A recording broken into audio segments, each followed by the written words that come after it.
guests. We're also now joined in the studio by filmmaker Narvir Singh. His new project, and this is quite fascinating, I have to say, it's called From Partition to Southall. It's actually on at the BFI until Thursday, so 17th of August. It's a pleasure to have you here, Narvir. Thank you for having me. From you. Partition to Southall. Now, for a lot of people, when you look at London, they always say Southall is like Little India. That's what I grew up being told.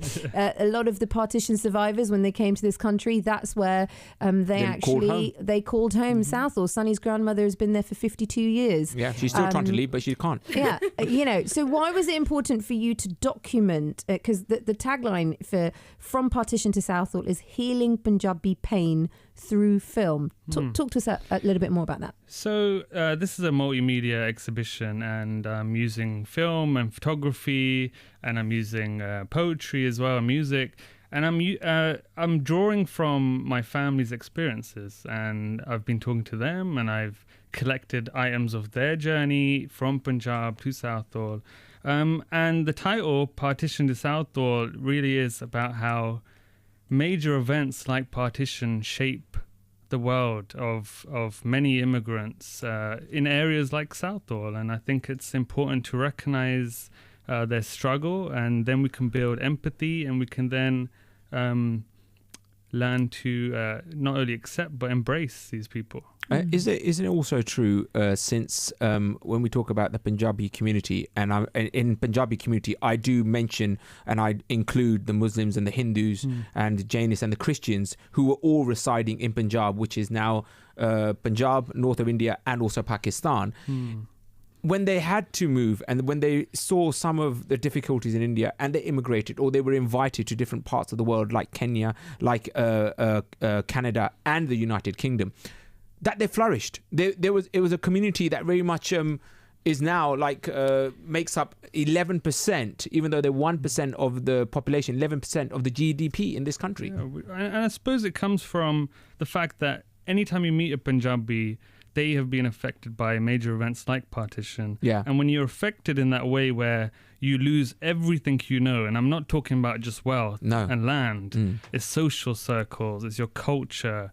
When you lose all of those things and you have to start from the bottom up, you learn how to think differently, I think. Yeah. And hence why you put so much emphasis on things like wealth, I suppose. Hence why that and community. Makes sense. If we look at our community, the Punjabi community, the Sikh community, they are helping. We talk about food banks in this country and how the rise of the food banks, and the Sikh community, what do they do? Langar Seva, all the way in Birmingham, are doing that. We had Gurdwara that are giving out food freely to people who need it. So it's almost like we're here, but we're part of here. We're not just the Sikhs and keep away. No, this is all us. We're all together in this. And what's fascinating is that for the people in Southall, for example, they have done this multiple times. They've lost everything multiple times, started again. Yeah. You mentioned people in East Africa. Yes. They went from Punjab, one side, West Punjab to East Punjab, perhaps, or the other way around.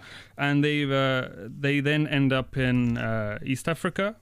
They then start again, rebuild their lives. They then come to Southall, rebuild their lives. That's a lot of, in one lifetime, that's a lot of trauma, a lot of journey here. Like there's a lot to work out, I think, as a community. And hence why 70 years later, we're still trying to figure that out. Still dealing with it, I guess, is the word. And Saliha, coming on this as well, because look, both of you British and both of you Londoners, and obviously for Sunny and I, it was so important to kind of tonight reflect those London stories that you may not necessarily know about when it comes to partition. But at the end of the day, 70 years on, let's ask you first, Narvir, through your filmmaking, and then Saliha, do you feel that communities have healed those? We talk about religious tensions. You are a turban-wearing Sikh, Narvir, and you are sat here, Saliha, practicing a Muslim wearing a hijab. We are talking about a time when, unfortunately, with partition, either one of those religions were neighbours, but then killing each other, know. Do you think those tensions now, here in London as second generation, has healed in any way, shape or form? What's your thoughts? I think there's a long way to go. And I think whether it's a healing process on your personal level and really understanding who you are, what your family's gone through, your community's gone through, I think that level hasn't even happened of healing. Right. Of really accepting that this is something that happened. And yes, it's extremely painful.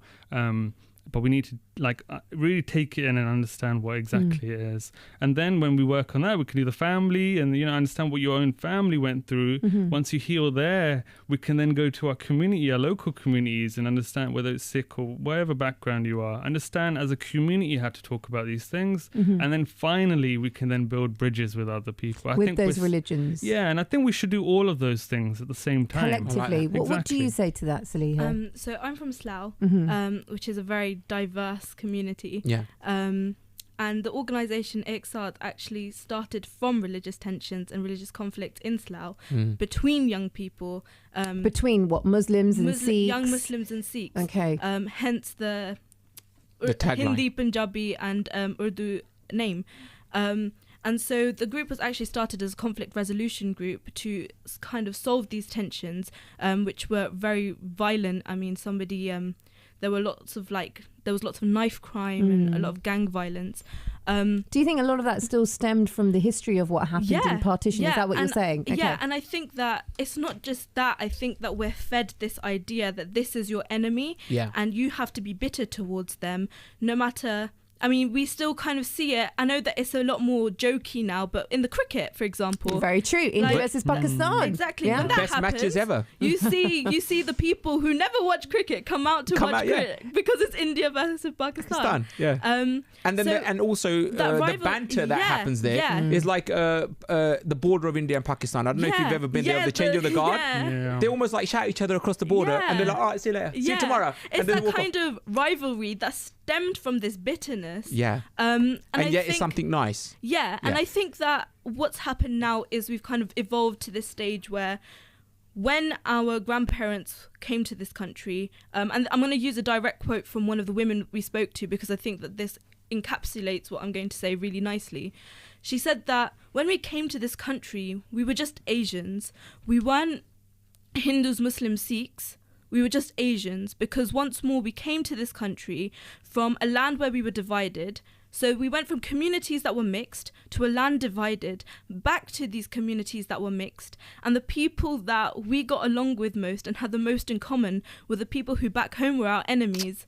And I think once you come here and once that is kind of, that is solved and people kind of come together once again, then that's how we heal our communities and realize that we aren't enemies and there's far much more that we have in common than we have different. And just because somebody tells you that somebody is your enemy, look at why are they my enemy and why should they be my enemy. Well said. And decide. Me and Shay earlier on this year went to Dubai, and we went to the Gurdwara, the first Gurdwara in Dubai, right? And when we went to the Sikh temple, when we went there, we saw that the Gurdwara, the Sikh temple, was open to all nationalities from India who were Hindu, Muslim or Jainist and Christians as well, that had a space within the temple so that they could have prayer time, whatever way that they practice their religion. And I think that unity that we saw in Dubai was definitely the unity we had before. And